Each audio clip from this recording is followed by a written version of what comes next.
अस्सलामुअलैकुम, my name is Roshni Rauf and welcome to my channel. आज की इस वीडियो में एक्सरसाइज नंबर 3.2 जो है वो स्टार्ट करने जा रहे हैं। 3.1 ऑलरेडी कंप्लीट हो चुकी है। कंप्लीट एक्सरसाइज मैंने खुद करवाई है। कोई प्रॉब्लम है, कोई कन्फ्यूजन है, आप कमेंट सेक्शन में पूछ सकते हैं। मैट्रिक्स का जो पूरा चैप्टर है वो हमने स्टार्ट किया हुआ है। आज का जो क्वेश्चन है उसमें उन्होंने हमें एक मैट्रिक्स दिया है जिसका नाम ए है और बोला है कि आपको फाइंड आउट करना है कि अगर आप इस मैट्रिक्स को किसी भी आइडेंटिटी मैट्रिक्स के साथ मल्टीप्लाई करवाते हैं तब भी आंसर वही वाला मैट्रिक्स वापस आएगा, उस पर कोई फ़र्क नहीं पड़ेगा। फर्स्ट ऑफ ऑल तो आपको ये देखने की ज़रूरत है कि आपका जो उन्होंने मैट्रिक्स दिया हुआ है ए, वो बेसिकली है क्या। ठीक है, इस ए को हमें मैट्रिक्स की फॉर्म में लिखना है। जाहिर सी बात है, जब मल्टीप्लिकेशन करवाई जाएगी तो इस फॉर्म में हम मल्टीप्लिकेशन तो करवा नहीं सकते। सो सबसे पहले हमें ए को देखना है कि ए की वैल्यूज़ क्या हैं। आप देख सकते हैं उन्होंने ए आपको जो दिया है वो है आई जे और बाहर है 3/4। ऑर्डर ऑफ अ मैट्रिक्स मैं पहले भी आपको समझा चुकी हूँ। जब भी आप किसी मैट्रिक्स का ऑर्डर देखते हो तो सबसे पहली जो चीज़ होती है वो नंबर ऑफ़ रोज़ होती हैं और दूसरी चीज़ नंबर ऑफ़ कॉलम्स होती हैं। मतलब कि ए एक ऐसा मैट्रिक्स है जिसके अंदर 3 रोज़ हैं और 4 कॉलम्स हैं। तो ये चीज़ तो हमारी क्लियर हो गई कि हमारा जो मैट्रिक्स होने वाला है उसके अंदर 3 रोज़ होंगी। सो मैं 3 लाइनों के अंदर इसको लिख लेती हूँ और 4 कॉलम्स होंगे।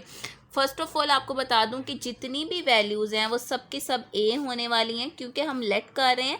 हमारे पास जो वैल्यू उन्होंने दिया है वो है ए आई जे। इसका मतलब है इस ए को हमें 4 कॉलम्स में और 3 रोज़ में लिख लेना है। ठीक है, अब मुझे क्या करना है, सिर्फ और सिर्फ इसके ऑर्डर लगाने हैं। ऑर्डर किस तरह से लगाया जाएगा, 1 1, फिर आ जाएगा 1 2, फिर आएगा 1 3 और फिर आएगा 1 4।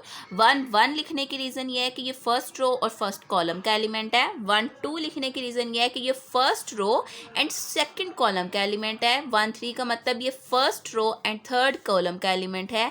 इसी तरह से 1 4 का मतलब है ये फर्स्ट रो और फोर्थ कॉलम का एलिमेंट है। सेकेंडली जब स्टार्ट करेंगे तो सेकेंड रो और first column, second row second column, second row third column, second row fourth column. इसी तरह से third row first column, third row second column, third row third column and third row and fourth column. Clear हो गया। ए की value हम find out कर चुके हैं। अब बारी है I3 की। I3 सबसे पहले I का मतलब होता है आइडेंटिटी मैट्रिक्स। ठीक है, और 3 का मतलब ये है कि इसके अंदर 3 ही रोज़ होंगी और 3 ही कॉलम्स होंगे। सो फर्स्ट ऑफ ऑल तो आपको एक बात अच्छे से याद होनी चाहिए कि आइडेंटिटी मैट्रिक्स का मतलब क्या है। आइडेंटिटी मैट्रिक्स का मतलब होता है एक ऐसा मैट्रिक्स जिसके डायगनल के अंदर सिर्फ और सिर्फ 1 मौजूद हो। मतलब कि जो डायगनल की वैल्यूज़ हैं वो 1 हों और जो नॉन डायगनल वैल्यूज़ हैं वो 0 हों। सो हमने अपना आइडेंटिटी मैट्रिक्स भी लिख लिया है। अब क्वेश्चन के अकॉर्डिंगली हमें क्या करना है, इस आइडेंटिटी मैट्रिक्स और इस ए के जो है वो हमें मल्टीप्लिकेशन करवानी है। सो हम लिख लेते हैं I3, लेफ्ट हैंड साइड है ये हमारी, मल्टीप्लाई बाय ए। I3 क्या था हमारे पास, डायगनल में 1 और नॉन डायगनल वैल्यूज़ 0। सो मैंने इसी तरह से लिख लिया। इसी तरह से मैं अपनी ए की वैल्यूज़ यहाँ पर लिख लूँगी। ए 1 1 है, 1 2, 1 3, 1 4। अब ये वैल्यूज़ मैं यहाँ पर लिख चुकी हूँ। मल्टीप्लिकेशन करने का तरीका आपको बता दूंगी। एक बात याद रखिएगा, अगर आपको मल्टीप्लाई करना नहीं आता तो ये क्वेश्चंस आप कभी भी अच्छे से सॉल्व नहीं कर पाएंगे। बट अगर आप मल्टीप्लाई करना जानते हैं तो ये आपके लिए, जिसे कह सकते हैं ना, बाएं हाथ का खेल है। वो किस तरह से देख लेते हैं। मल्टीप्लिकेशन करने का रूल आपको अच्छी तरह से पता होना चाहिए, याद होना चाहिए। और रूल ये है कि जब भी हम मल्टीप्लिकेशन स्टार्ट करते हैं तो फर्स्ट रो लेते हैं। फर्स्ट जो आपका मैट्रिक्स है उसकी आपने रो लेनी है और दूसरे मैट्रिक्स का आपने कॉलम लेना है। कॉलम लेने का मतलब यहाँ पर क्या है, ये फर्स्ट कॉलम। ठीक है, फर्स्ट रो को आपको फर्स्ट कॉलम के साथ मल्टीप्लाई करवा देना है, एज सिंपल एज दैट। अब फर्स्ट कॉलम का मतलब है A1 1, A1 2, A1 3, A1 1, A2 1 and A3 1। सो यहाँ पर मैं मल्टीप्लिकेशन स्टार्ट करने लगी हूँ। फर्स्ट जो लाइन है वो मैं काफ़ी डिटेल में आपको मल्टीप्लाई करवाऊंगी। आगे फिर हम थोड़ा सा स्किप कर लेंगे ताकि ज़्यादा टाइम जो है वो हमारा वेस्ट ना हो। अब आप देख सकते हैं यहाँ पर हमारे पास 1 मौजूद है, तो इस 1 को मल्टीप्लाई करवाना है A1 1 के साथ। तो 1 को जब आप किसी भी चीज़ के साथ मल्टीप्लाई करवाते हो तो आपके पास A1 1 एज इट इज़ आ जाता है। मल्टीप्लाई मल्टीप्लिकेशन का मतलब होता है ऐड करना, हमेशा ये बात याद रखिएगा। दूसरी वैल्यू को मल्टीप्लाई करने से पहले आप एडिशन का साइन लगाएंगे। ज़ीरो को जब आप A21 के साथ मल्टीप्लाई करेंगे तो ज़ीरो आ जाएगा, इसी तरह ज़ीरो को 31 के साथ मल्टीप्लाई करेंगे तो फिर से ज़ीरो आ जाएगा। ठीक हो गया, आपकी फर्स्ट रो और फर्स्ट कॉलम डन है। अगला स्टेप होगा first row and second column. अब आपके पास सेकंड कॉलम क्या है, 1 2 2 2 एंड 3 2। सो 1 को जब आप A12 के साथ मल्टीप्लाई करोगे तो A12 एज इट इज़ वापस आ जाएगा, ये बात आप भी अच्छे से जानते हैं। उसके बाद ज़ीरो को मल्टीप्लाई करेंगे, फिर से ज़ीरो को मल्टीप्लाई करेंगे तो ज़ीरो और ज़ीरो आ जाएगा। फिर बारी आ जाएगी first row and third column की।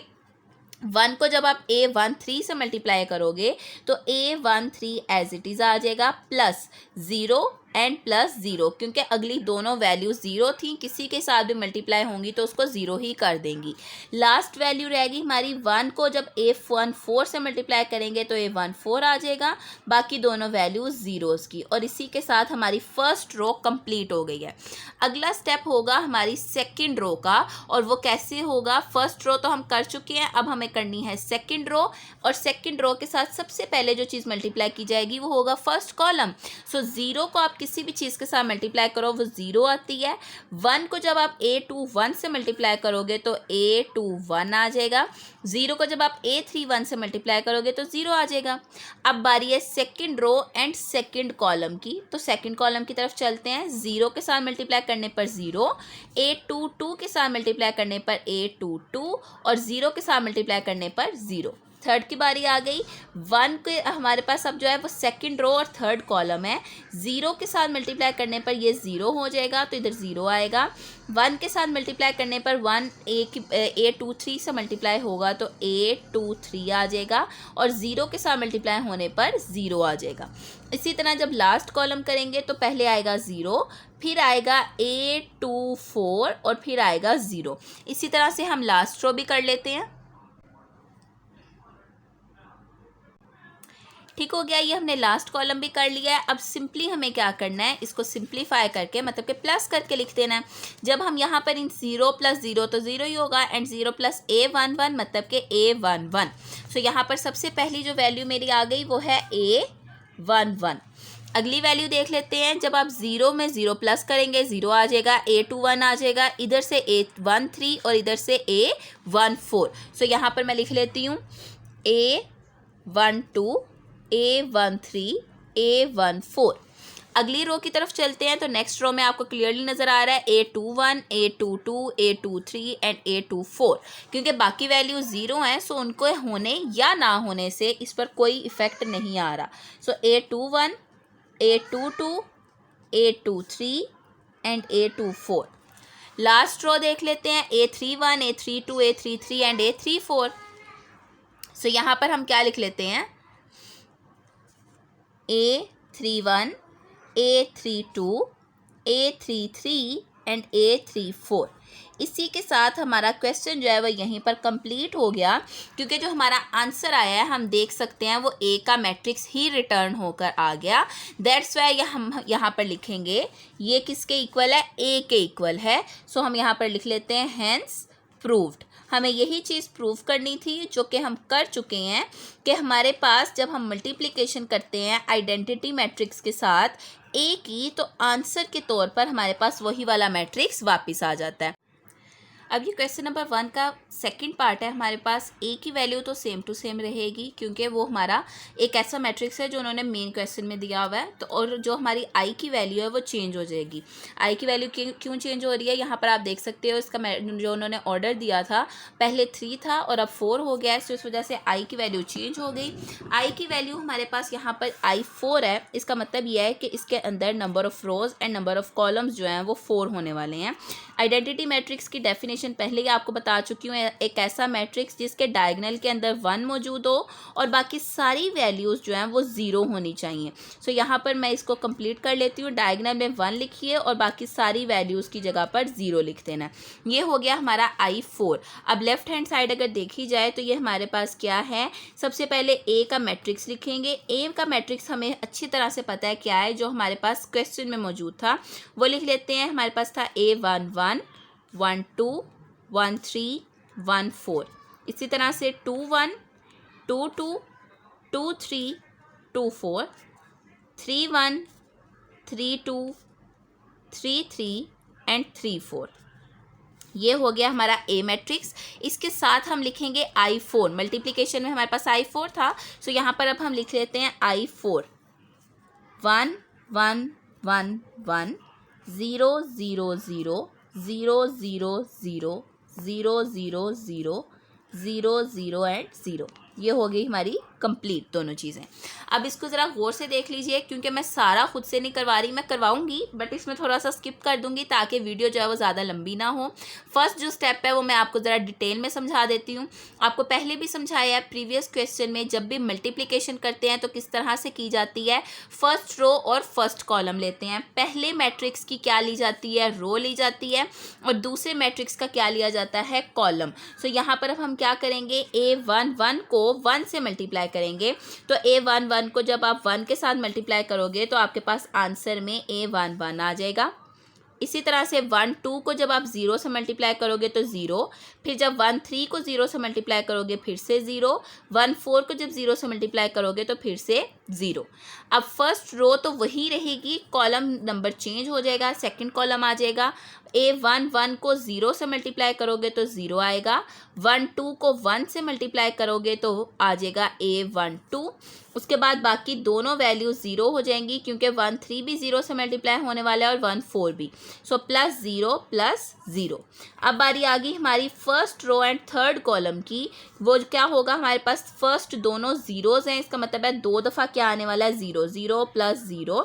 थर्ड पे आ जाएगा A13 एंड फोर्थ पे फिर से क्या आएगा, 0। तो यहाँ पे मैं 0 लिख देती हूँ। अब बारी है फर्स्ट रो और लास्ट कॉलम की। आप देख सकते हैं फर्स्ट तीनों में 0 है, तो मैं 3 दफ़ा तो 0 लिख लेती हूँ, 0 +0 +0। फोर्थ पे A14 multiply by 1, so A14। Clear हो गया। फर्स्ट रो किस तरह से सॉल्व की जाएगी ये मैंने आपको बता दिया है। सेकंड और थर्ड रो को मैं सॉल्व करके फिर आपको दिखाती हूँ। इस तरह से वीडियो बहुत लंबी हो जाएगी अगर मैं सारा सॉल्व करूँगी। बस बता देती हूँ कि मैं करने क्या वाली हूँ। अब मैं सेकंड रो लूँगी और फर्स्ट कॉलम लूँगी। A21 आ जाएगा जब 21 को हम 1 से मल्टीप्लाई करेंगे, और बाकी तीनों वैल्यूज़ 0 की होंगी क्योंकि नीचे तीनों ज़ीरोज़ थे। ठीक है, इसी तरह से बाकी सारा भी सॉल्व करते हैं। चलें जी, यहाँ तक हमारी मल्टीप्लिकेशन हो गई कंप्लीट। अब इसको प्लस करके लिख लेते हैं। यहाँ से हमारे पास A11 आ जाएगा क्योंकि बाकी सब वैल्यू 0 हैं। इसी तरह से यहाँ से आ जाएगा A12, फिर आएगा A13 और A14। सेकंड स्टेप पे आ जाएगा A21, A22, A23 and A24। फिर आगे लास्ट लाइन की बारी। लास्ट लाइन पे क्या हो जाएगा, A31, A32, A33 and A34। Clear हो गया। इसी के साथ हमारी जो मल्टीप्लिकेशन की सारी मल्टीप्लिकेशन का सारा प्रोसेस था वो कंप्लीट हो गया है।